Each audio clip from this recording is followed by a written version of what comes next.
Prie vieno iš prekybos centrų Panevėžyje pirmą kartą surengtas šunų socializacijos testas, jį išlaikiusiems keturkojams suteikiama galimybė vaikščioti be antsnukio viešose vietose. Tiesa, kol kas ši galimybė tik teorinė, tokiam sprendimui dar turės pritarti Panevėžio miesto taryba. Kaip teigia testo rengėjai, toks šuns patikrinimas padeda įvertinti gyvūno elgesį, jo gebėjimą elgtis viešose vietose ir šuns bei šeimininko santykius. Reikalinga tam, kad šunys nepultų gatvį vedžiojami ant žmonių, ant dviratininkų, kad sustojus prie gatvės atsisėstų, kad šeimininkas galėtų pasisveikinti su kitu žmogum.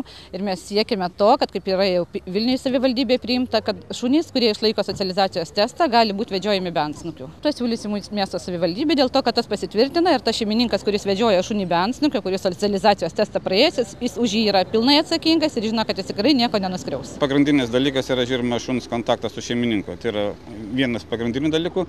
Kitas dalykas - reakcija šunelio į pašalinius dirgiklius. Tai yra, kitaip tariant, į autotransportą, pašalinius žmonės, sakykime, prabėgantį žmogų. Ir šuo turi būti vienas, sakykime, prie parduotuvės paliktas, jis neturi draskytis, neturi loti, neturi puldinėti kitus žmonės, turi, kitaip tariant, laukti šeimininko, kol jis grįš iš parduotuvės. Savo augintinius į testą atvedę panevėžiečiai pripažino, kad tokie išbandymai jų keturkojams ne naujiena, todėl nesibaimindami laukia parengtų užduočių. Šuo viską moka, išdresuotas, paklusnumas super, nesijaudina išvis ir šuo taip pat. Išlaikysim. Mokinamės apie 8 mėnesius, paklusnumas labai geras. Ar sunku išmokyti haskį? Haskį sunkoka. Kodėl? Kantybės reikia. Toks charakteris? Jo, kad bėga, lėkėsi savo charakterį turi.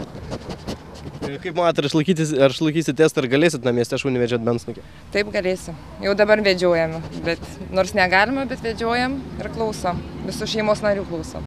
Pirmą kartą Panevėžyje surengtą šunų socializacijos testą laikė 23 keturkojai.